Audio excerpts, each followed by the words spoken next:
Can Mallawathantri. That's a fantastic surname, isn't it? Go on then. Can Mallawathantri. Avensys Tech. Yeah, look at us splitting the load.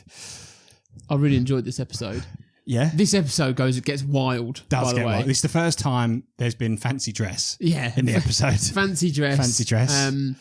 Can is your man for... Well, he's like your Microsoft man, isn't he? Can the Microsoft man. Can the Microsoft man. Yeah. He's I really enjoyed this conversation because I didn't really know Can either. Like I would agree. I like those conversations where you're kind of learning. I didn't know what to expect. But yeah, like IT support, cybersecurity, all your Microsoft packages. Like he's your man, or them as a company are your man. Are your man? Why am I saying man so much? I don't know, man. We covered off everything from him going back and forth over to Sri Lanka. Yeah, do you know what? I actually thought it was really interesting, his Sri Lankan history. I actually found it really, the bit where he talked about how long it took him until he felt like the UK was his home, and his stories about understanding different cultures and different language, like sense of humour and things like that. And still to this day, how some things... Yeah, there's a good example of some phrases that he's not quite got to grips with. To say that. So stay tuned for that. Yeah. And then we get a special guest that joins us for the Lee's Lunchbox, or a couple of special guests. Look out for that. Enjoy. Take care. Bye. Bye. Take care. I swear these are getting worse. And you're going alone. You've got your LinkedIn account and your mobile phone. You've got the candidates playing hard to get. We'll call you next week, or no, not yet. So much time of going to and fro. You got another offer, or salary's too low. Hours of searching and hours of stress. Come on, candidates, just Giig It A Rest. I feel like you're... You've been on podcast before? I've been on so many. Yeah. So all I would say is hold this relatively close, and you'll see when you talk. Yeah. That's you there at the bottom. Right, so Excellent. I don't need to explain the tech to you, do I? Maybe not. I probably don't need to explain how a microphone works to... Maybe. I used to be... Actually, are we live? Yeah. Shit. We're good. Yeah. All right, okay. Or were you going to reveal a secret? I was going to say that I started off my career in the events industry. So I used to be an IT guy for an events company. Did you? So one of the first things I had to do... not the first things, but yeah, mainly IT. But then I got into another department of theirs, which I took over, which was the AV division. Okay. So that meant going to events and all of this kind of stuff. All of this kind of shit. Setting up cameras, setting up laptops, projectors, all that shit. And you talk in front of an audience? Or? Oh, no, not me. Oh, you set it up. Yeah, right. I was doing all of the event tech, basically. Yeah, okay. But one of my hobbies at the time was photography, so I had like the proper SLRs and everything set up, and so I used to like going taking pictures and things. Did you? What in particular? Well, just the event. Okay, events, not like nature or not. Oh, no, I did that, a little bit of that as well. Okay. Inanimate objects. I don't like humans. Right. Okay. Things that don't things that don't move or talk back to you. Well, yeah, that's exactly what it is. Yes, yeah. I can't handle taking. I mean, my wife is. Always been at my throat about taking pictures, because I hate taking pictures of moving things. Right. Because I never get it right. And food, I don't get food pictures right, but I do cook good food. Okay. Nice. So not moving. Okay. Does she rope you into taking photos though? Yes. Okay. That's why I always look like that. Okay. Why even not an expression? Because my brother got into photography for a while. And he got a bit, I don't know the lingo, but he had a big camera with lots of big lenses and stuff like that. DSLRs, yeah. And my mum would get him to like take his camera around and take photos and stuff. And he was making me laugh because Andy's sister got married last year. And my mum was like, oh, you should bring your camera. And my brother was like, they've probably paid for like a professional photographer who's going to get really nice. I'm going to look like a knobhead if I'm like stood there with my camera snapping photos of people as the day goes on. But yeah, that's interesting. Do you still do it now? Your photography? I got the camera. Okay. It's probably collected that much of dust. Right. Okay. Right. I do obviously take pictures still, but pictures with my phone, which is far easier these days. Okay. Because you probably have a better camera on your phone now than what I had when I bought that camera. Yeah, of course. Yeah. And you mentioned you're not an iPhone user. I am not. Are you? I'm an Android. An anti Apple.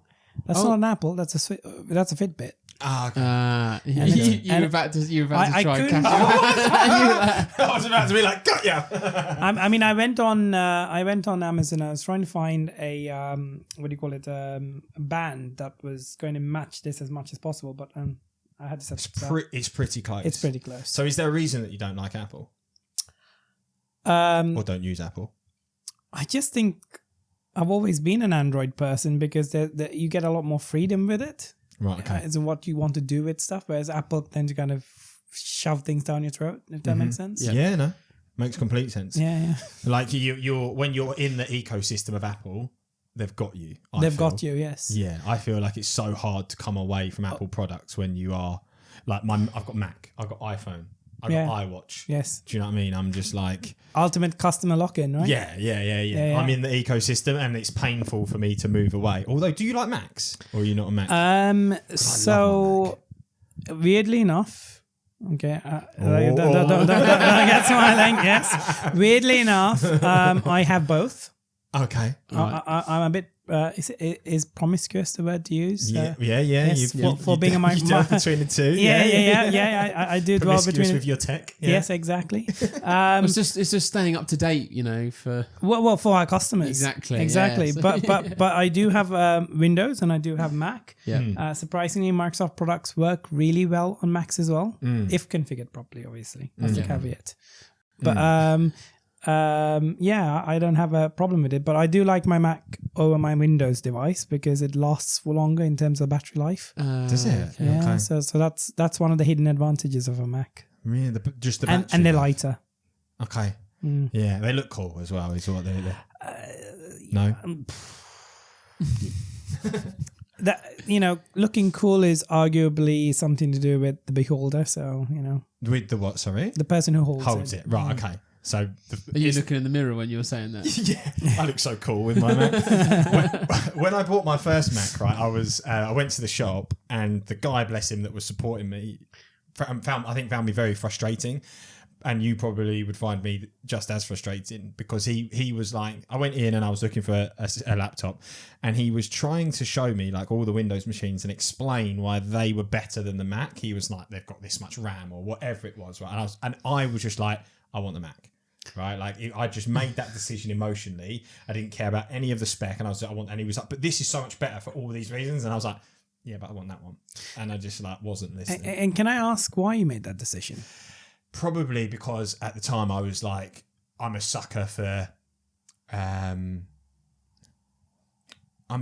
for the Steve Jobs story and marketing, I guess, is what it is. Okay. So I'd read his autobiographies at the time. I was just about to set out and start my own business. I just got caught in that. Like, I'm a sucker for any marketing or fad. Okay. And I was in that and I just felt you were wearing the glasses for a bit as well. Yeah, I was wearing the glasses. I walked in there with the turtleneck on. But I'm a bit disappointed then. Why do you have a Dell monitor? That's mine. It's mine. Oh, so you're the Dell boy. Yeah. Right. Yeah. Are you a Windows guy? I also have a Mac. Okay. Yeah. Okay. This is off to a loser, isn't it, in terms of tech? Yeah.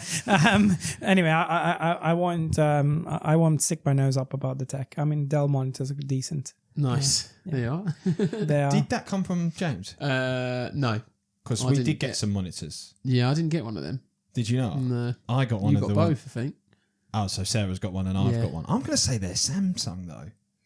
Doesn't matter, to be honest. Does it not? No. The monitor's a monitor, Monitor's right? a monitor. Really unless, of course, you're a gamer and then you have these really high-res stuff. Or if you're like I don't know. Some people are very particular about what the resolution and the frequency of the monitor is because of the design work or video editing they do. But for day-to-day office work...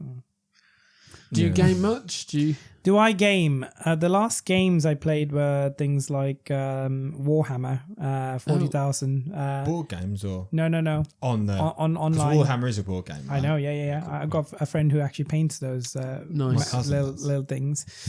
It's a bit sad. It's impressive how detailed. Yes, it can be on such a small piece of plastic.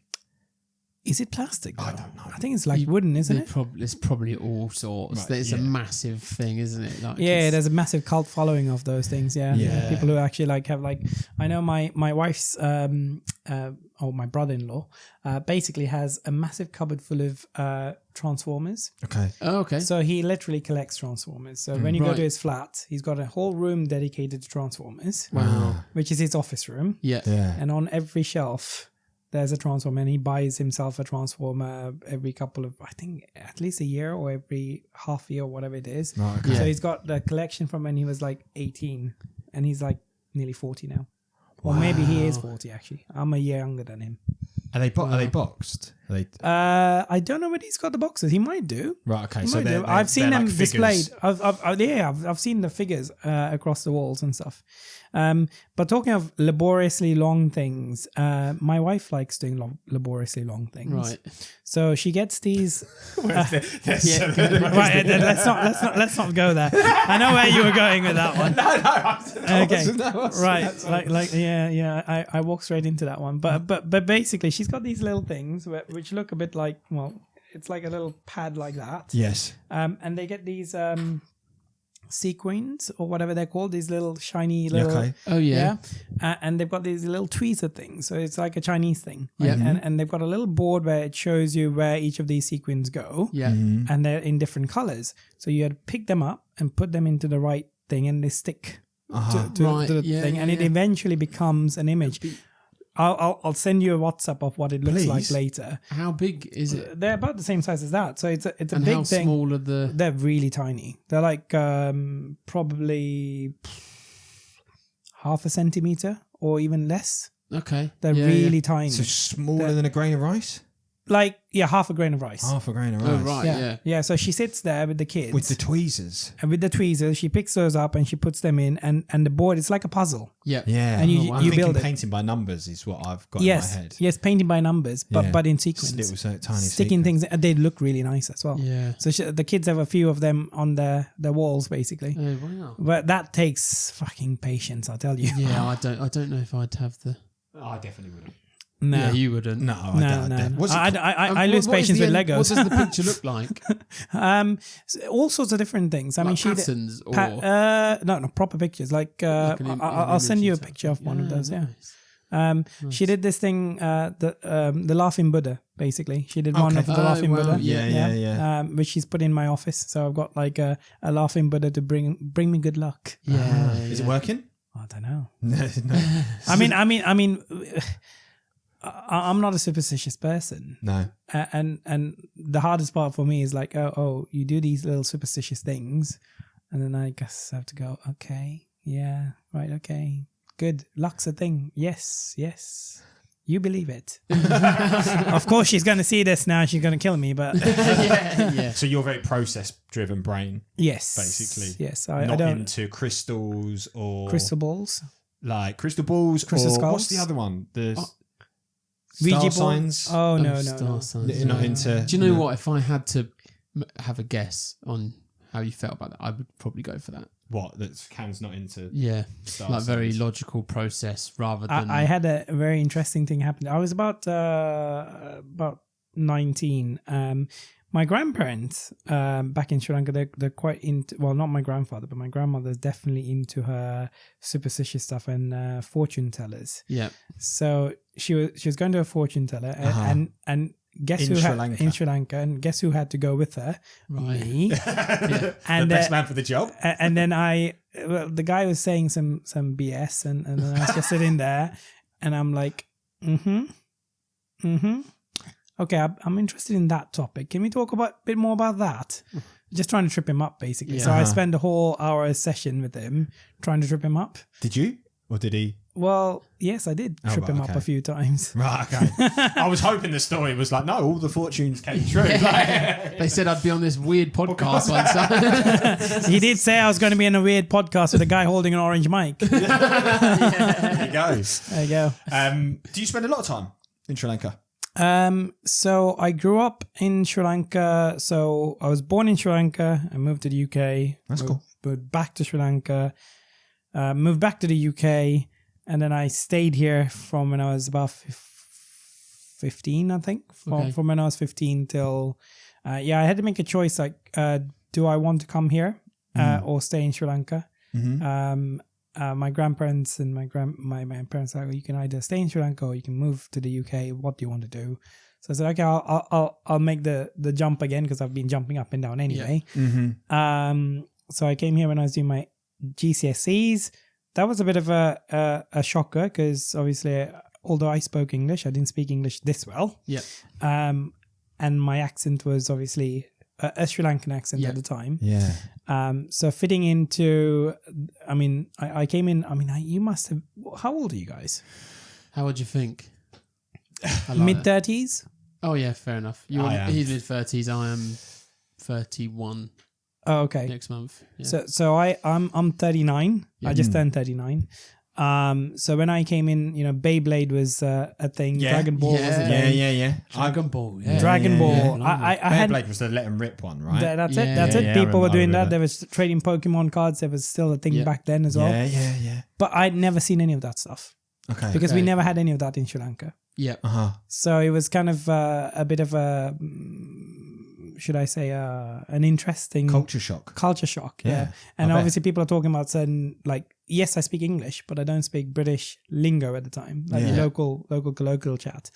And that was interesting. Yeah, I bet. What's a Beyblade type thing? What the fuck's that? Yeah, exactly. Yeah, except I didn't swear. To play Beyblade. You want to play Beyblade and you're like, huh? What's that? Yeah. So I was the awkward kid for a couple of years, and then I went to university. So when I went to school in Northwest London, so not too far from here, in Wembley. Harleston. Mm-hmm. Where did you first live when you came to the UK? In Wembley. Oh, okay. Wembley, right, so you've always been around London region. Yes. Right, okay. Yeah. But no, I don't live in London anymore. So I technically on the outskirts. Yeah. Okay. Southeast. But then I went to uni, Nottingham. So that was again a big culture shock. Yeah. Because you go from street kids in Northwest London to, or the North Wheezy as they used to call it. Yeah. To then you got a whole bunch of snobs up in Nottingham, really. So there was a completely different environment for me. Which one did you find easier to navigate, the snobs or the street kids?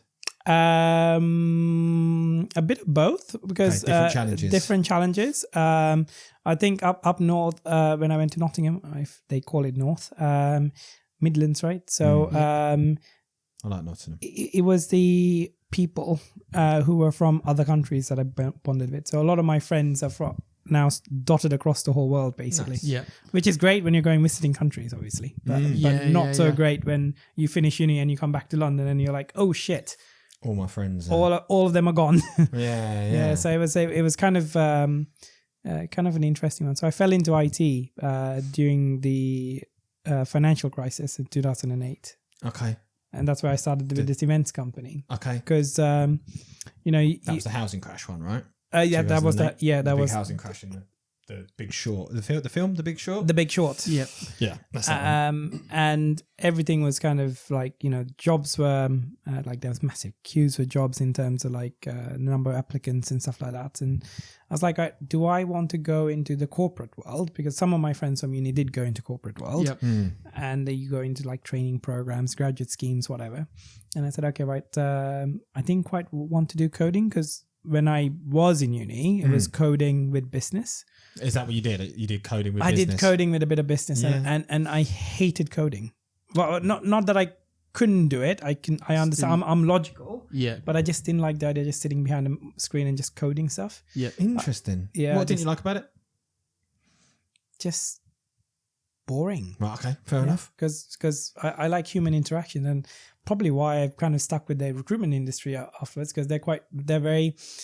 You get the mix of the snobs and the street kids in recruitment, I guess. Yeah, you went through the training. You were set up perfectly. I went through the training perfectly for recruiters. Yeah. So, would you put us as snobs or street kids? What bracket would you put us into? Commoners. Right? Yeah. Half and half, basically a middle ground. Until you have a few beers, yeah. Oh, we're all right. We try not to do too many beers. I don't think we've ever been trashed at a work event yet. No, we're too boring. Will you go to the team conference? I left it in my 20s, but I will be going to the team conference. Yeah, because that's the one that I think I'd have a drink at. But I think that's just. Do you know what date it is? I think it's in June. Yeah. I think that's just before I cycle, so we'll probably be playing. Right. We'll probably be playing it safe.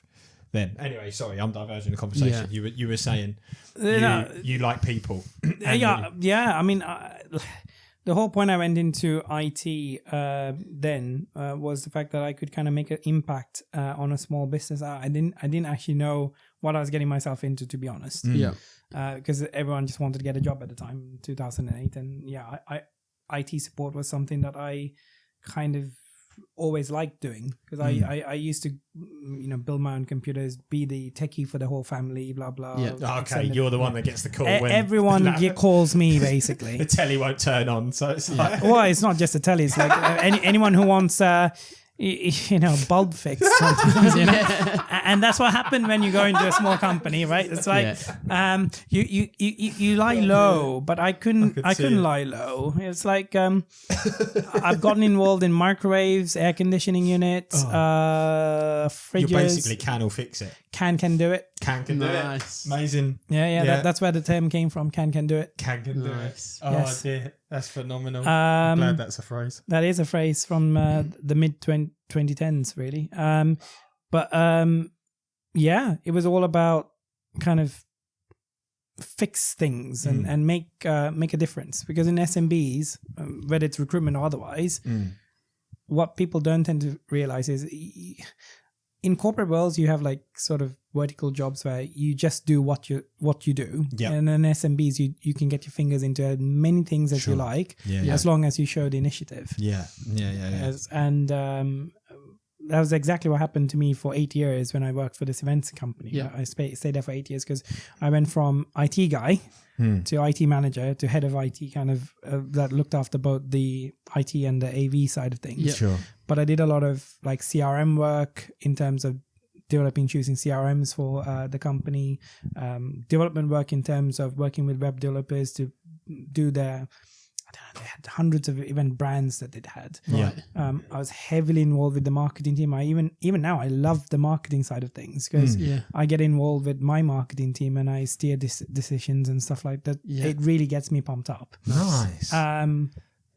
But it also kind of means that you learn a lot very quickly in SMEs, and I think that's one of the biggest kind of attractions to me. And now, as a service provider, I love working with SMEs, because it's not only just, hey, we look after the IT. Hey, let's have a chat about your strategic decisions and, like where you're going, because I can probably give you a little, bit of my 2 pence of whatever it is, because I like making a difference. Nice. I can resonate with that. I think that's why I enjoy doing what we do as well, because you're like every year you look back and go, cool, that's a hurdle we overcame. Or like we were thrown that challenge, like you were saying there, that's like maybe not quite in your wheelhouse, but you have to just find a way to 100%. Yeah. And that makes it really exciting, rather than being, like you said there, in that vertical where you're like the same thing over and over and over. I've got a question. I'm going to jump back a little bit. When you said you first came to the UK and you were struggling with the lingo, how long do you think it took you before you would say you felt super comfortable with the? Because I find it fascinating. I don't think I'm comfortable at the moment. Do you not? You don't? No, because I still like 25 years on, I still think that there are things that people will say and I'll go, Really? And it's like, what did they mean? Really? Yeah. Wow, okay. Any examples? We might be able to help you. I can't remember. I think, I was in the car on M25. then I had a call with the charity partner we work with, Radical Recruit. Okay. Right. And Emma was talking to me about some of the stuff that I do with their business, because we support them from a pro bono basis. Mm-hmm. Yeah, we help them out with lots of things. And I was apologizing that we hadn't yet finished sorting out something that she logged earlier this week in terms of a licensing SKU, because Microsoft weren't making it abundantly clear whether they had because they have two pricing models. They got a commercial pricing model and a non-profit pricing model. Okay. And non-profits are usually about 70% cheaper. 70. Yeah, It's quite a discount. Yeah, and sometimes they give you free licensing as well for charities. That's good. That's an idea for you guys. You're a charity giving out free CRM systems. Yeah. Knock on Bill Gates' door. Hello, mate. Any chance? It's Mr. Nadella now. Oh, of course. Yes. Yeah. Gates might be going behind bars soon with the let's not go there. I've completely missed that. I've not heard that. I know he's not going behind bars, but I'm just saying. Oh, sorry, Mr. Gates. I was just saying. I'm sure he's listening, mate. I think I know where you're going with that. I've completely missed that. Yeah, because he's implicated in some of the pictures of Epstein, right? Yeah. Oh, is he? I just Right. I was like, I've just realised what you said. Right, I okay. think I've seen bits going around. I reckon there's a world out there with all of that stuff that we don't even know about. Yeah, you don't want to know about it. I agree with you, but I imagine there's so much stuff that just. I saw a post the other day that said that Trump's mentioned in there umpteen amount of times. Well, the Epstein files are stuff that they actually went in and got out of a computer, right? Mm-hmm. Or out of accounts that they owned. The dark web may hold data about you that you don't want to be known to have out there. So sometimes, for example, going on your browser, visiting the odd dodgy site, that leaves a telltale trace. And sometimes that information can be surfaced, and there are sad individuals who gather that data and put it on for sale. For them to be held at ransom. How much would you Pay for your data? Yeah, how much would you get? I don't know. Depends who wants to pay, right? An angry ex-wife, ex-girlfriend, you know. Yeah. Sometimes it's for individuals. It's small things like that, or if it's like a company like yours, maybe your competitors want some insider info about you. Yeah. Right. So there is a marketplace for this stuff. But anyway, I digressed.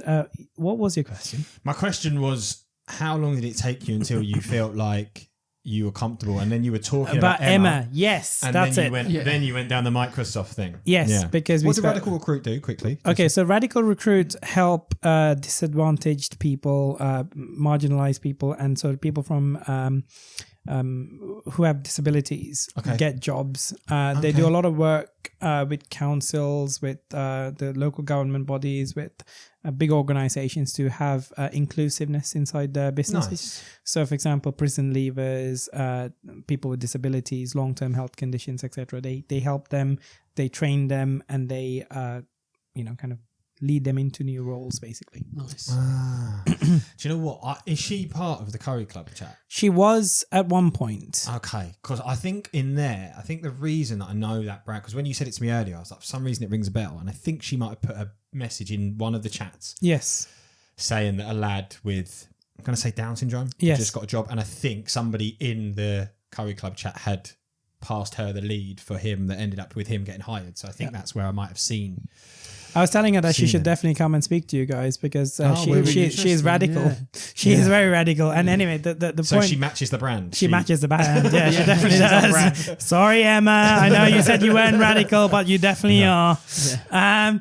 But no, what she said to me was like something along the lines of, she used the term something riding up my ass or something. I can't remember what it was. Like, right. So I'm not going to ride you up your ass or something. It was sort of about trying to get this license sorted very quickly. Yeah. And I thought she meant something completely different.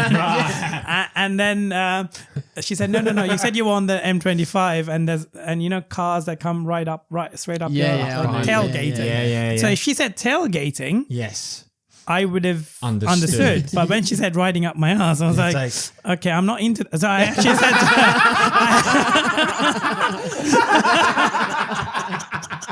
Right, let's just get this straight. I draw the line there. Yeah, I said, sorry, Emma, but I'm not into that kind of stuff. That's phenomenal. Oh dear. Yeah, that's really good because it is such a valid thing. Like my friend of mine, his fiance speaks about 4 or 5 languages. She's originally Brazilian, got a German passport. She's now living here in the UK, and she was saying the same thing to me of like, you learn English, but then there's all these different lingos from like, even if you go like Liverpool to York, to Yorkshire, to Essex, to so she said you learn the language, but then you have to understand the humour as well. Like she said, there are things that you will joke about, and you'll like, she's like, the first time you met me, you said this, and it was a joke. Yeah. And she said in Germany, that would not be funny. No, exactly. She was like, that would not be acceptable at all. Yes. So like, she was like, I've had to also if learn. you said it's borderline funny anyway. Yeah, exactly. But then there was little things like I use chuff to bits a lot. Would you know what I mean if I said chuff to bits? I think so. I've heard that term before, yes, so I understand that one. Yeah, so like I would use that as I'm really happy with something. I'm chuffed to bits with that. Yeah. And that was one of the things she said to me. She was like, chuffed to bits? Like, what do you mean? Like, Chopped to bits. She was going to chop her up, take her away. But it must I didn't sign up for a date with the serial killer. What's his name? The guy who used to chop things up. I do not want to be known as the serial killer. Most things, I suppose. Well, CRM killer, yes. You want to be known as the CRM killer. Giig, the CRM killer. Yeah. We need a catchy new slogan. We used to have a slogan. I don't know if you saw the old one. We're moving away from trying to be known as just the guys that do the free stuff. Right. That's like the transition we're trying to make. So we'll keep the free stuff. But not have it as a marketing. See. Interestingly enough, you talk about this move away from the free stuff thing. My wife's from Taiwan. Okay. And whenever I spoke about Taiwan, the people who used to do duplicates, the people who used to do the cheapo, imitation stuff. Yeah. Because like in fakes. the fakes, but because in the 1980s, 1990s, they were known to produce all these, fake CDs and fake this, and imitation of this, or do you want to have the knockoffs? Do you want to have the like car parts, for example? When I was growing up in Sri Lanka, you can say, do you want the Japanese car part for your car, or do you want the Taiwanese one because it looks the same but it's cheaper, but it'll break in about 2 weeks? You take one corner and it all snaps. And they rebranded themselves, so now they're known as obviously the powerhouse for computer chips and processors. And they're no longer known as the cheapo people who build what do you call it? Copy or knockoffs. Yeah, I call it knockoffs. Yeah, I know exactly what you mean. They're on the Taiwan. They're based on the rare earth metals, aren't they? Is it something like that? I don't know whether it's the rare earth metals or no. They're mainly known for semiconductors. So building, they've got the foundries that actually build the processors that go into all your laptops and stuff. Whether it's an Apple or whether it's a PC. Okay, there you go. And then go on. You were saying about your transition plans. How do you transition from being a knockoff to not a knockoff? Yeah, I don't know. Just over time, we were just trying to think about who we're trying to serve, right, as a business. And I think we do want to, obviously, like Andy said, keep giving away the free. But it was just like our messaging used to be like, we give away free shit, basically. It used to be. And people like that slogan. But then, particularly in recruitment. Pardon? Particularly in recruitment. Yeah, people liked that kind of thing. Like, I don't know as our advisors were like completely on board with it, but we used to get people reply being like, that's brilliant. But then at some point you've got to kind of bridge that gap of being like, actually, no, we need to be known as like the SME market. This is where we want to go. So it's just tweaking and changing things basically. Do you want to do? Yeah, I was about to say. Yeah, we can do. If you've seen this pod, you may be aware. Yes, everyone gets something. Right. And you are no exception to the rule, my friend. Oh, gosh. Look, is that... wow, you got... Gig wrapping paper. Gig wrapping paper. We do. Yeah, wow, okay. We like little things like that. Do we open it up? Yeah, by all means. Here we go. And this... It's orange. It's going to blend in with me now. Yeah, well, you can keep the wrapping paper. And with this present is the first time that we... are doing something. We're trying to also help you with something that isn't just giving you a gift, right? But help me with the conversation that we've had earlier actually feeds into this quite nicely. Ooh. Okay. Okay. Oh, it's orange. It is orange. Oh, here we go. Here we go. Oh, it's a brand. Oh, look. Any chance you can help with IT support? Sure can. Love it. I have to get my size right as well. Wow. Okay. This is the first time we've tried to launch a marketing slogan for someone. Oh, the orange isn't quite right, is it? Oh, it's fine. It's gig colours. Yeah. It is gig there colours. There you go. We'll blend in. When you said earlier about, what did you say? Can. You I said can do it. Can do it. Yeah, like that's very where we were going. I sure can. With I sure Way. can. That's nice. There we go. There you are, mate. So we were I trying guess to. my marketing lady's gonna love that one. Yeah. So. Bit of fun. Do we put a little pause on this? And, you can do. And bring out some of our friends. Yes, if you want to bring out some of your friends. Have you got? Get ready. Yeah, we can pause, mate, and I can do a little edit. What friends have you got? I've got a few friends, as you probably know. Yeah. I'm like Mr. Jekyll and Dr. Jekyll and Hyde. Jekyll, yes. Yeah. Dr. Jekyll and Mr. Hyde. That's it. Yes. Yeah. So who do we bring out? Whoever you want. Is it just you, or do you want me to get involved as well? Or us to get involved? You like a bit of dressing up, do you? I'm easy. This T-shirt was given to me actually by our. Yes, I know who that was from.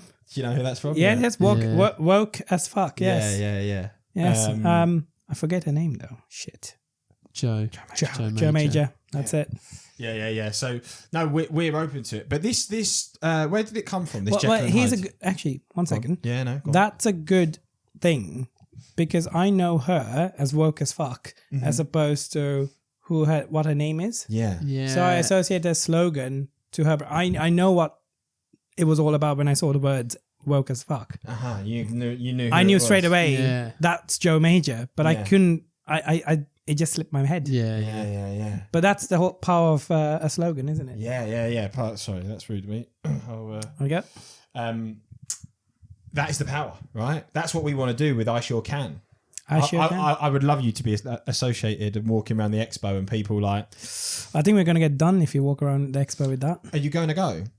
I am going to go, but I don't think we can go advertise. We had to put like stickers on top or something of the sort. Yeah. Have you paid to go? Not yet. Not yet. No. No. Okay. Neither of us are going at the moment, are we? No. I tend to have historically gone just to catch up with everyone, to like see everyone and not be pushy, but we should have our own coalition of the willing. Yeah. Coalition of what? Sorry, what did you say? You know how? My V's and W's are atrocious, but coalition of the willing. You know, the people who kind of support Ukraine at the moment. Yeah. So, but what I'm saying is, we should all band together and have our own little service providers stand where we actually care about small businesses. The SME coalition. It would be good. I think the expo's been so taken away.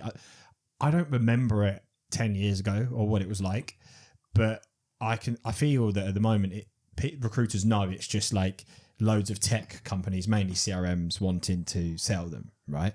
And I think what you said there about supporting SMEs is really good, because I think they have a huge opportunity to be like, there's this workshop, or there's this, or there's that. And rather than go into a talk where they're just spoken at, it's like, oh, Can's going to be over here in this corner, Can's corner, and he's going to talk about all these things. And if you want to go and sit and have a chat with him, and people could be like, actually, I want to dip in and like solve these 2 or 3 problems for my business. And I think that would be really good. 100%. I agree. I couldn't say more about it, because I don't like selling. I've said this so many times. I don't sell. Okay, so I'm part of a few other networking groups. I said I do a lot of value. So like, for example, I spent hours doing this document about, we say a lot about cybersecurity and we say protecting your business and stuff, but we don't talk about how people protect their personal lives. So I said, I'm going to spend some time and I'm going to do a document that I can share with people. Here's how you protect your personal life. And I don't get zero benefit from that, because I'm not going to be selling you any products. And mind you, I don't sell products apart from Microsoft. Because again, if you're already paying for it, there's a lot of value in it. Use it. That's what I say to people. And with personal life protection, I just say, be wary of these things, because, the number of stories I've heard in this month alone where people have been compromised on their personal life, which then overtook their work, is significant. Wow. We had a lady earlier this month, in January. I need to catch up with her actually, but basically, she clicked on a link on an email in her Gmail that looked very similar to what Gmail would send her. Went to the login, went through, blah blah. And then half an hour later, she's locked out of all of her accounts, right? They've changed the 2FA, they've changed the recovery details, they've changed everything. Now, the worst part was that Gmail account was linked through to her work account and also linked through to her YouTube account, which is revenue generating. So not only did she lose access to her business, her personal emails, and the YouTube channel. All because everything was linked. And one of the big and top tip today from me, cybersecurity wise, this is interesting. Chrome. Everyone uses Chrome. Yeah. Everyone's got their Chrome logged into at work. It might sound innocent because, hey, I like my Chrome browser. And I say to people, if you get compromised at home because you don't probably have arguably some companies don't really have the right protections on their computers anyway, but say you've got access on your personal computer at home, you add in some dodgy add-on because it sounds cool or someone's talked about it on YouTube or TikTok, blah, blah. You don't realize that it steals credentials, right? So you go to the Chrome store, not purchase, but install the plugin. Off it goes. It installs itself at work as well. Now at work, you've logged on to work CRMs or portals and you've saved your passwords. You've saved your passwords to your Google Chrome, which syncs to your Google account. Now, someone's magically gotten hold of your credentials for your Google account, and they've logged in from Russia. Let's call them the villains for now. I'm going to get a drone strike on this one. Watch you get compromised in the car park. And then that's it. End of story, because they've logged into your Google account. They've got all your passwords for every single account. And it's not just your Google account that gets compromised. It's literally every single one of your accounts because they've got everything now. And those of you who save your bank details, because some of you go like, okay, I'm going to go on this website, Amazon, wherever you purchase this from. And then you say, oh, look, I can save my card details on the browser for next time. So I don't have to actually type it out because typing out 16 numbers is difficult. You click save to use later. He's scratching his head now. I've done that. Oh mate, I'm so like that. All the convenience I can get, I will take. 100%. And then what happens is if you don't have the right protections in place, your convenience becomes your biggest weakness because they then start purchasing things in Russia, buying those bullets. But literally, yes, a lot of the cybercrime goes towards buying bullets and stuff that kill. Does people. It actually? Because so you're saying there's a lot of. It's like Narcos. It's like Narcos. It's the same thing. So there's massive market out there where they've got like companies set up. That literally, there's this guy on YouTube who goes around talking about these scammers and stuff, where they've got desks set up in Pakistan or in India somewhere, or even South America, basically, where they've got people who work normal jobs. Half the time they don't even know what they're doing, right? Because they think they're working in a legitimate company, but actually it's $1 million business that scams people. Jesus. Yeah. So is that the guy that like gets on the camera in the office? I've seen. Yeah. So, but that's not just for fun. It actually happens. So there are people who are organized. You'll probably make more money doing that than you would doing gig. Yeah. So that might be a technology choice you make. Yeah. Well, I'd have to ask James. James is the guy that makes all our technology choices. I'll pitch it to him later. See what I'm not sure I'm on board with that. Profit margins might be astonishing, I did think about it for a while. I wouldn't be able to sleep at night though. I think. Well, this is the thing. I'd be worried that someone's coming for me because I feel like if you enter that world where you play with bad people, well, the thing is, someone's going to get you. Well, yeah, someone's going to get you. I'm not built for that. Well. Have you seen The Gentleman, the series?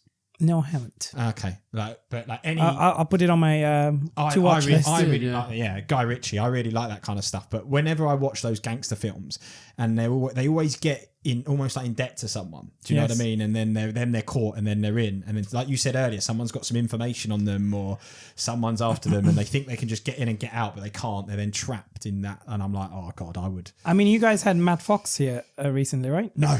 Oh, no. Okay. No. Mergers and acquisitions, right? So yes, there's mergers and acquisitions in that world as well. So they buy off other companies, like the people who people who hacked Marks and Spencer's last year. Yeah. That was an organized group of people. And they've had a payday because they've been sold on to a bigger.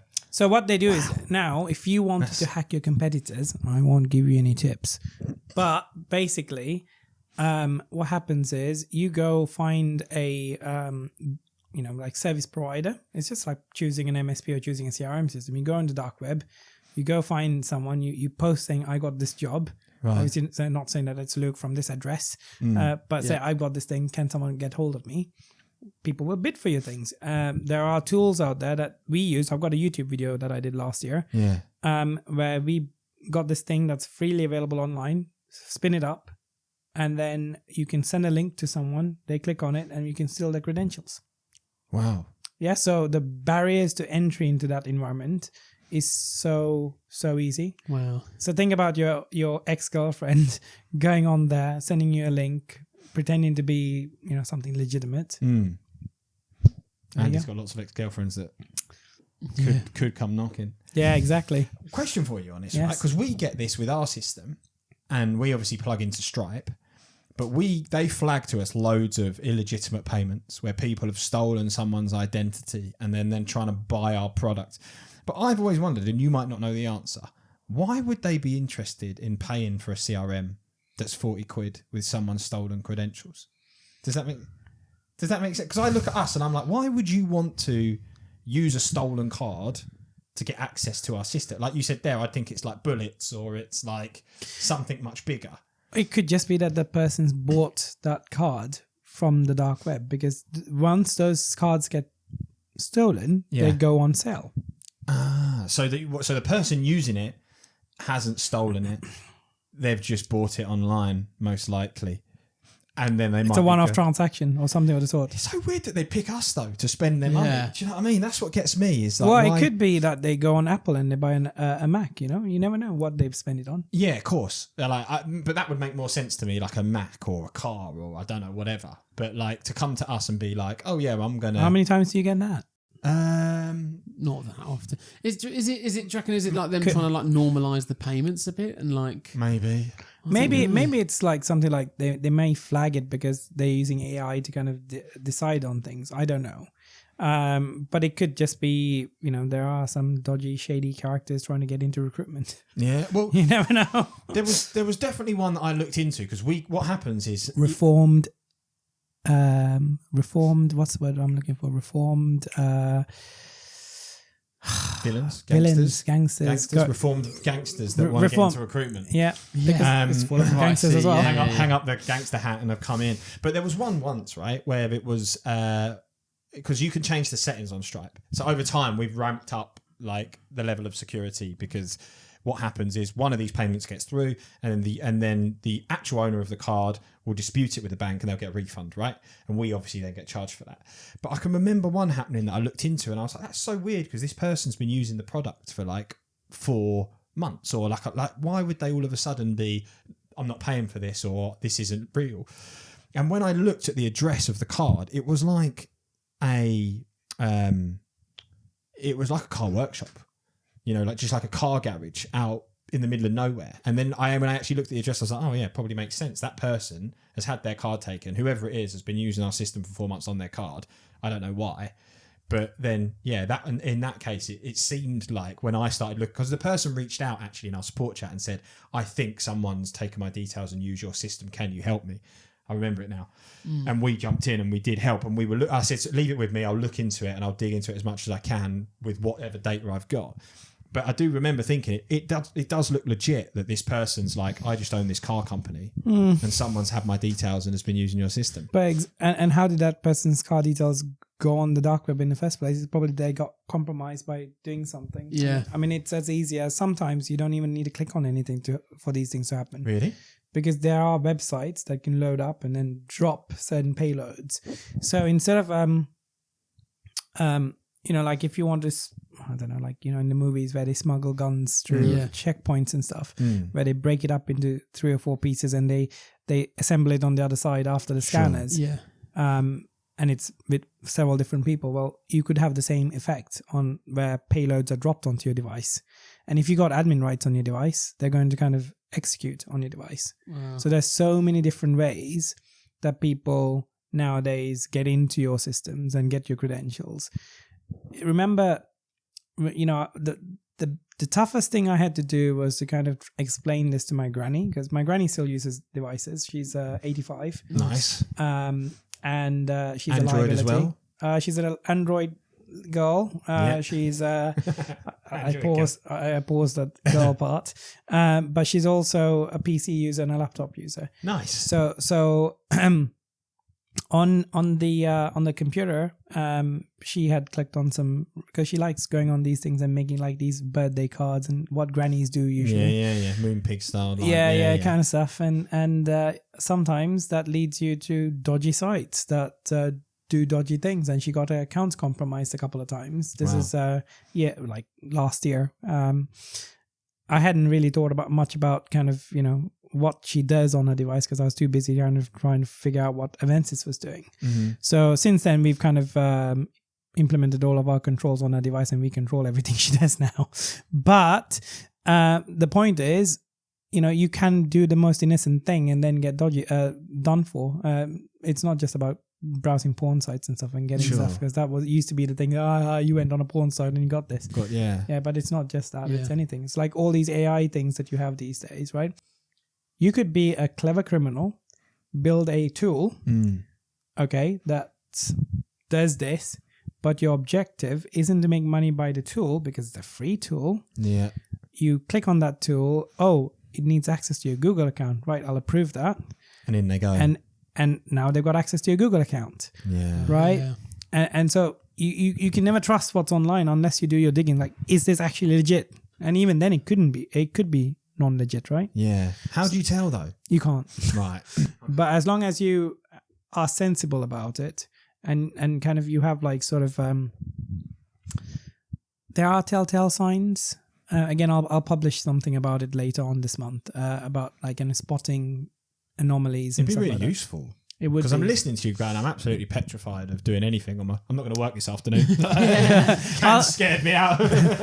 I've done 2 things for home users actually. I've done a guide on how to protect yourselves, which is one. Yeah. But more importantly than protection is what you do when the event happens. What do you do the morning after? Yeah. Right. Panic mode. Yeah. So think of it as the morning after pill for cybersecurity, and we call it incident response. Instant response. Yeah, I like speaking in metaphors because I think, like, if you talk tech, you're gonna shut people down, right? Yeah. But if you talk about things in metaphors, then people might start listening. Like, for example, I was talking about cybersecurity and securing your companies, like thinking about going to a shady town and trying to park your nice shiny car. Mm-hmm. Where do you park it? Right? Mm-hmm. Yeah. Do you park it in that dark corner where no one sees it, or do you park it in a corner where there's adequate lighting and some sort of CCTV looking at it and stuff like that, or there's people constantly walking past? Where do you choose? So you can think of cybersecurity in the same way. I'm talking about cybersecurity all the time, but there are so many things that I do that's not just cybersecurity. So it's good to get creative with it as well, right? Like that's what I'm trying to do at the moment. Like I'm trying to create video like you do as well, with obviously your characters, trying to create those style videos that like get people in without it being a complete, oh, we're Giig and this is what we do. Yeah. Because I think people switch off to that. So I like the banana. So you like the banana. I like the banana. You commented on the banana last week, yeah? And it's like little things like that I'm trying to incorporate into video. And I think the same thing that you say there, those metaphors, a much easier way to connect with people, or even this. Yes. Right. It's all about, I think it's all about humanizing things. Like, like you said something about your what do you call it? Your advisors saying they didn't like what you were doing on something. Giving away free shit. Yeah, and for me, Slogan. when I started my business, I had 2 NEDs, one doing the marketing for me,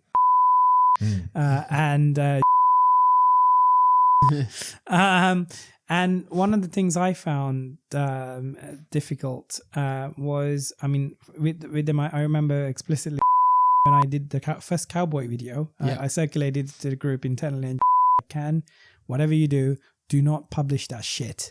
and I was like, oh, what about this one? So I sent him the video of the hacker as well.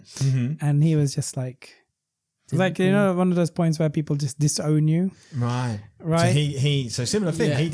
He wasn't into it. He just thought I was committing career suicide. And I was like, out of interest, what's his background?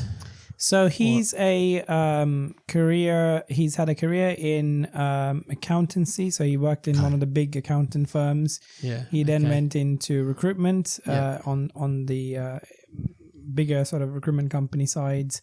And then he was my manager at TFS Healthcare and I was the head of IT there. Yep. As a CFO. He's now still a CFO out there as well, in a big recruitment company. So I guess he comes from a very big corporate world. I'd say we can relate in that sense. Like it's a similar story of what happened with us. Like it was partly the disagreement was. It wasn't disagreement. It was more the comments or the feedback. They're very corporate, different generation. Yeah, definitely. So he's I think he's Gen X, and I'm a millennial, right? So there's that generation. I wrote about that on LinkedIn last year. How I kind of navigate between my NED who's Gen X, and then you have my team who are Gen Zs, and me being a millennial. So I just find it the dynamics are very exciting. I mean, each of them have really good things to say, but then ultimately me as the business owner, I have to kind of think, I need to make this me as opposed to just, yes, you should take advice. Yes, you should kind of listen to what people have to say. But sometimes I think you need to be authentic and you need to be you. Yeah, I think that's what really sells the brand. Yeah, for sure. But yeah, so that, yeah, I've had a similar experience in that sense about you get told do this, and I posted about it earlier this year as well. I said at the moment I said no, which is no, I'm not doing posts this way. I'm doing posts that way, and immediately there's a slight difference to what I do basically.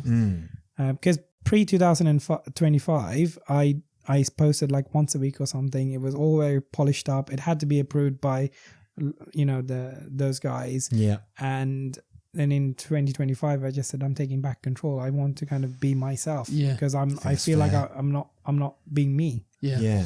And have you noticed any change? It's been a year since I started on that journey. I think I go into rooms, I talk to people. People know who I am now. I think. People know me in the field.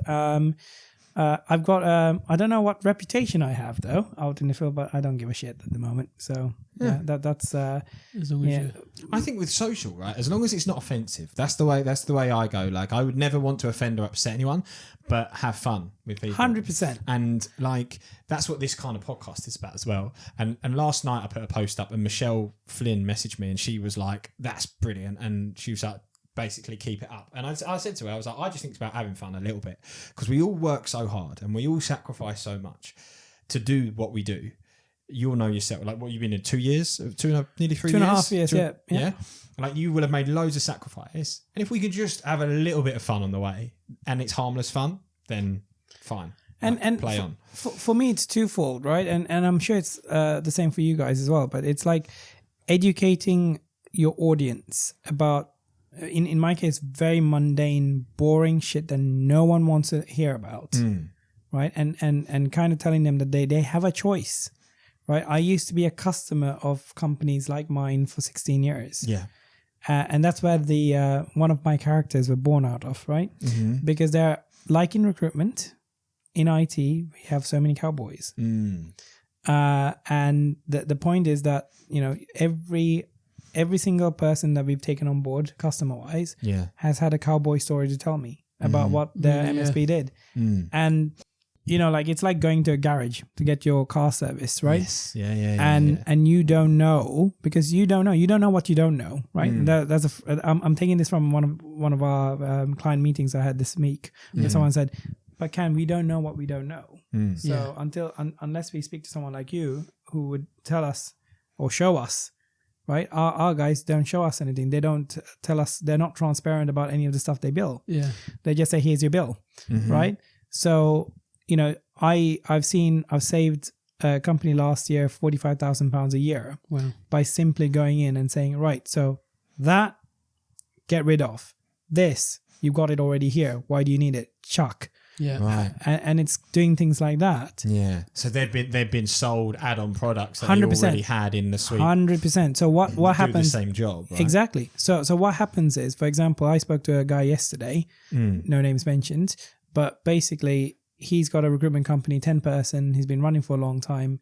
He had licensing, which is Microsoft Business Premium, which is the top tier, which has everything in it. His MSP then sold him antivirus products, email protection tools, firewalls, blah, blah, all of the other stuff. And as a business owner, your MSP is going to tell you what you do, and you usually follow what they say because they know better than you do, right? Just like going to a car garage, going to service, and the guy saying, oh yeah, I think you need four new tires, one of this, until you scratch it on service, saying, really? But it's got another year's life on it. So sometimes you get taken for a ride. And I find that there's a lot of MSPs out there, and this is not me kind of, people say don't dig at the competition. But the thing is, I have to, because that's what I'm trying to educate people on. Okay, you don't need to necessarily choose me, right? But what I'm trying to say is, there is a lot of people out there that pull wool over people's eyes. And I used to bat them off when I used to be an IT manager internally for companies. And it's very difficult because they sell you a product. Say, for example, there's a support agreement, and you may be told, okay, it's £18 a month, right? And I've seen that. Right now, on top of that, you're going to buy this license, that license, that license. So they do a loss leader for the support agreement, the 18 quid. Because, and in that 18 quid, nothing's actually included because everything's an extra. So that's in the small print. Okay. Right? So you get told it's IT support, 18 quid. Then you call them up one day and say, oh, I've got a problem with my laptop, blah, blah, it's not doing, oh, but we only support you on the license. We don't support you on the device. That's 150 quid an hour. Right? Okay. So you have things like that come out to bite you in the ass. So you may think you're getting a great deal when it sounds £18 compared to £65 or whatever some MSPs charge. But again, price doesn't dictate service. That's what I've learned the hard way over the years. Just like, Giig, the free package may offer the same amount of value as someone who charges you 40 quid a month for their package on their CRM system, That's right? What you're saying. Whatever it is, right? Again, guys, I need you to do me a demo. I've been waiting for a demo. I am going to be demoing every single product in the market in the next. I want to be clued up on every single tech there is for recruiters. Nice. Because one of the other things my customers do, and I do as it's not something I get paid to do, but I sit there and talk to people. So we have a monthly, sometimes more frequent, they can pick up the phone, give me a chat, and I'll give them advice on things. I don't charge for that. Nice. So one of the things I wanted to formalize it this year. So we're doing a monthly technology roundup with our customers, so they can speak to us about any of their frustrations they have. Obviously, not about light bulbs. If they need new light bulbs. No. I don't want to go down that road. But it's that adding that value, as you said, free package to add value, to give value to customers. That's what it's all about. Coming back to what I just said, there are a lot of people, charlatans, who sell you stuff and the moment you need them, they're not there. So that's why, or that's where the cowboy was born out of. Right. And it's his mission this year, and you'll see a lot more of him, to kind of educate people on what to look out for. So that 10-person company, like I said, he's paying hundreds of pounds every year on tools that he's duplicated. Sure. Because the MSP makes 60% margin or 50% margin on those products. Yeah. Sure. Whereas he doesn't make much margin at all on the Microsoft products. Sure. So you just stripped it all back and then... well, we don't make much money out of selling Microsoft licenses, right? But in terms of our support agreement, it's £40 a user a month, and that's it. No brainer. You get unlimited support and stuff. So it's pretty good. Yeah. I spoke to you about changing us over because we have a MSP and I don't even know who they are. Oh, there you go. It's the same thing. Well, I spoke to you at Coventry last year when it was we had a brief chat at the service providers event in a corner, and I said to you, and we should still have a conversation about it because... And guess what? What? What did you not get from me afterwards? Didn't hassle me. Didn't follow up with me. You should have messaged me though, because it's completely slipped my mind. But we should act. I'm a rubbish salesperson because I don't sell my product. Yeah. Okay, right. Yeah. I like people. So many people. I mean, if I look at how many people have spoken to me about IT support over the years, there's loads of people. I say hello. Yes, you're interested in service. This is what we do. Yeah. If you're interested, come give me a chat. Yeah. Right? Yeah. Because ultimately, I don't like selling things to people. Right? But I do like helping people. That's right. Key. We're kind of similar, I think. Yeah. So that's it. We take a similar Shall approach. we do that thing? He's been called a shit salesperson before, haven't you? Yeah. Because of that approach. That's the best salesperson, then, isn't it? Yeah, and it was by someone who was talking to you at the Curry Club recently. Oh, really? About moving over. Who was that? Michelle. Right. Yeah. Okay. She said she was talking to you about. Yeah. She cornered me. Yeah. I actually the next day. I don't know if she listens to this. I'm actually the next day because I spoke to her. I think it was the day after, and I was like, "Oh, how was it?" And she was like, "Oh, yeah, it was good." I'd cornered Can because I spoke to her in the week saying she said she was going, and she said about stalked. She might be looking to like switch her. And she was like, "Oh, like do you what do you know about Can?" I was like, "Oh, he's coming on the pod soon." But actually, I don't. You know, we speak, but we've not much. But I hear good things, and said that, and she was like, "Oh, I was like, grilling him on." And I made the joke. I was like, "Poor Can, he's just tucking into his onion bhaji." I don't do onion bhajis. But all shit aside, the Recruitment Curry Club in Reading. Shout out to Dave. Hi, I've been on his pod recently as well. Nice. Dave who? Dave from Wave. Oh, he's got a pod, has he? I know Yes, exactly yes. Dave. Yeah, I know who Dave is. Yeah. And they got one of the best Curry Club locations ever, I think, because the food there is so amazing. Really? Oh yes. So if you're in Reading and you're a recruiter, get going to the bloody Recruitment Curry Club in Reading. If not for anything else, the food. Phenomenal, was it? That's amazing. I did one. I did one in Reading. Were you at that? I'm going to say you were there. I think so. It's not I've the been same both. place, right? So, it's different places. House of Flavors. No, I can't remember. Is that place where you had on the table, you have like all the spices underneath the glass? Oh, no, I don't think so. Oh, it's so nice. No, I don't think so. Oh, yeah, it's Last really time nice. I went was just after Bobby had been on the pod, so a long time ago. Bobby a bit. I literally followed Bobby It was probably down. about a year ago. Yeah, So are you telling me you stalked Bobby? Yes. Yeah. Oh, sorry. I was No, up his arse the whole way down. Yes. You're riding him on the bum. I was riding him up the bum the whole way down. Yeah. At least now I know what that means. But yeah. Yeah, just careful using that phrase. Though. I have a habit of using new words quite often. Yeah, well, it's good. I mean, it's the only way you learn, right? Yeah, you exactly. throw it out into the wild. I would probably still use tailgating. Yes. Depending on who you're speaking to. Tailgating. If it's someone you don't know very well, don't talk about riding up the bum. I don't know how that would go. I was looking for some IT support. That's going to be a phenomenal bit. Oh, very good. At the start of this, mate, you noticed this. Are you aware of what this is and what happens with this lunchbox? No, I don't. No, right. Okay, so this is another fantastic segment that we have in the podcast. Okay. It's called What's in Lee's Lunchbox. Right. Basically, this lunchbox was bought for us Right. on the premise that they thought... do you know Kate and Si? Kate? Kate Yes, O'Neill and Si Morgan? yeah. They bought this because they thought that he looked slightly like Lee Evans, and we've turned it into a segment. And in here, there is a question for you. Okay. And the question was left by one of the last guests. Okay. So this is very stolen off of Diary of a CEO. Oh gosh. And when you leave, I will ask you for a question as well for like a future guest. Right.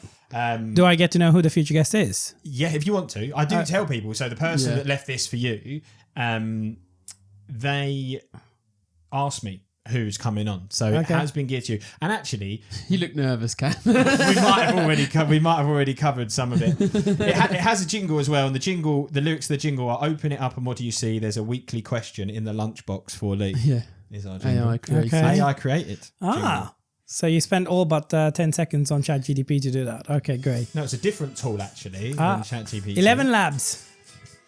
Wasn't 11 Labs because I've used that before as well. What was it called? What do we see? Okay. See, your cowboy character. Yeah, we've not even. I was going to say you should dress up for this part. I should dress up for the part. Okay. Right. Yeah, do you want a little break and then you come back and you can answer? Let's get one out. All right, go on then. Let's dress up for Lee's lunchbox. What has happened to this pod? This is I can't take this serious. Oh dear. You have to do the jingle again. I can do the jingle again. Does the cowboy have a name? Cowboy Bob. Cowboy Bob. Hang on, we're doing the jingle again. But I don't think you should have won something. Should I put my jumper on? You're alright. Alright. Say that again. Because usually it's a long shot. No, I think it's fine with the short. Okay. Where did you get the costume from? Amazon. Easy. So here you go. Open that up. Would you like to know the person that's left the question for you? Let's do the question first, and then I'll know which guy did it. Yeah. It's quite a sensible question actually. Okay. And it's very on point. Yeah. I think it looks long. I wrote it though. Oh, you wrote it. I wrote it. So. Right, here we go. When will AI be able to hack through digital encryption? And is there anything we can do to protect ourselves? I think we've had a lot of this already. We've had a lot of cybersecurity chat today. I don't think it's when will it be able to. I think it already probably does because there is a dark version of GPT already that can help you create these hacking tools. Oh, I mean, depending on. I created it.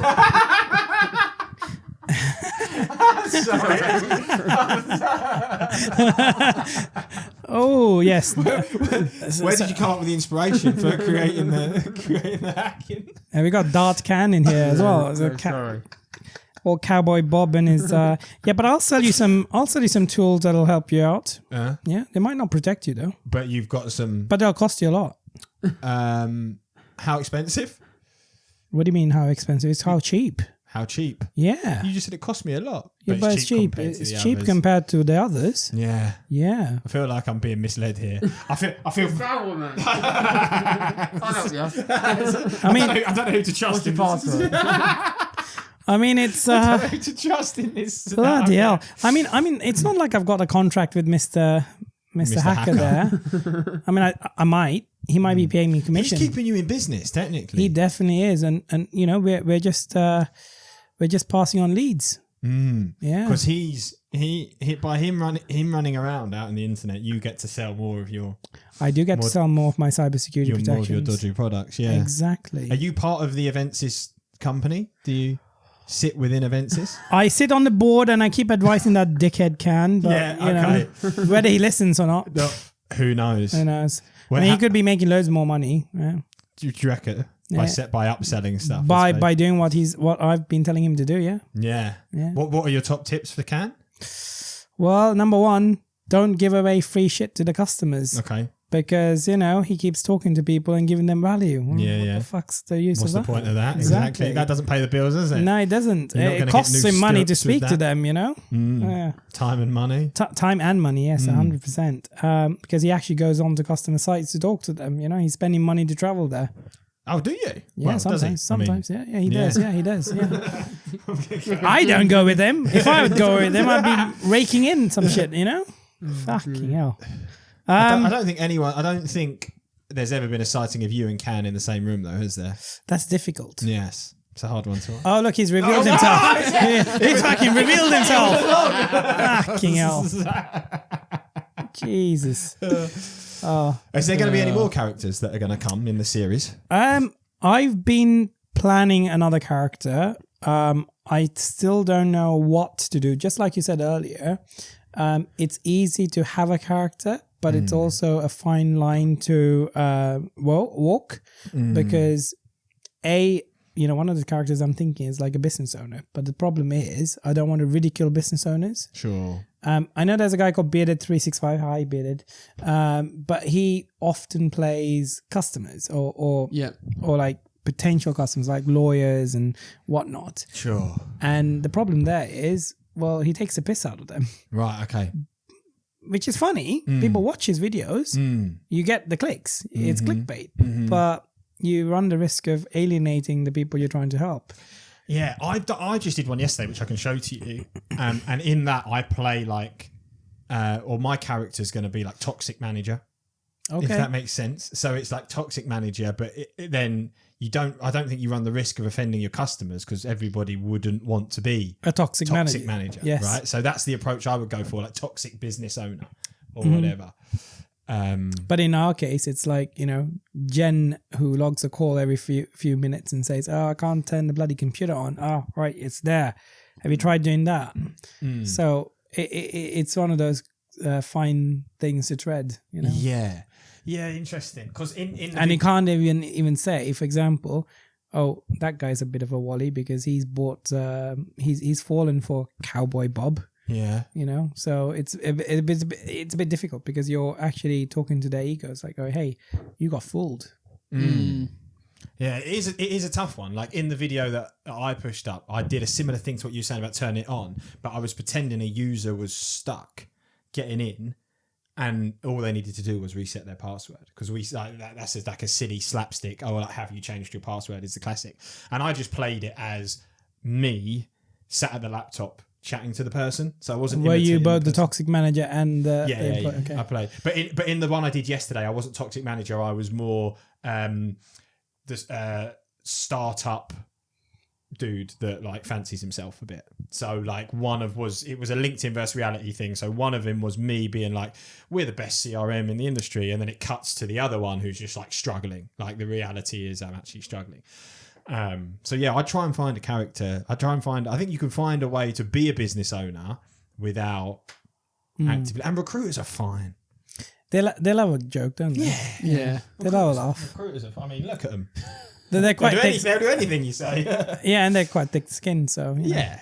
Usually they absolutely are. Well, I look forward to seeing it, mate. Next character, and thank you so much for coming on today. We've done an hour and 20. Oh wow! It's been phenomenal. I've really enjoyed it. I've really enjoyed it. Yeah. I feel like there's more that we could have covered off, or like there's a lot we could talk about. 100%. We could go on for forever. I didn't even know it's an hour 20 so far. So wow.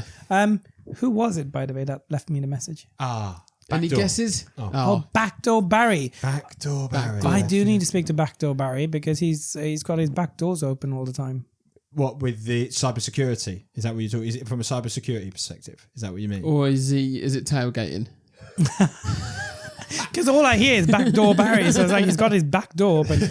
Now, Barry, here's a question for you. Do you have your back doors open and do you want to find out? If you do, come give me a knock. On the front door, mate, not the back. Thanks. That is the best ending we've had. Oh, mate. Thank you so much, man. I really, honestly, I've had an absolute ball with that. Oh, that's really funny. Got your LinkedIn account and your mobile phone. You've got the no, you are funny. You are funny. But the thing is, it's like, call you next I say this to everyone. Or no, not yet. So much time of going to and fro. You got another offer, or salary's too low. Hours or searching and hours of stress. Come on, candidates, just Giig It A Rest. Come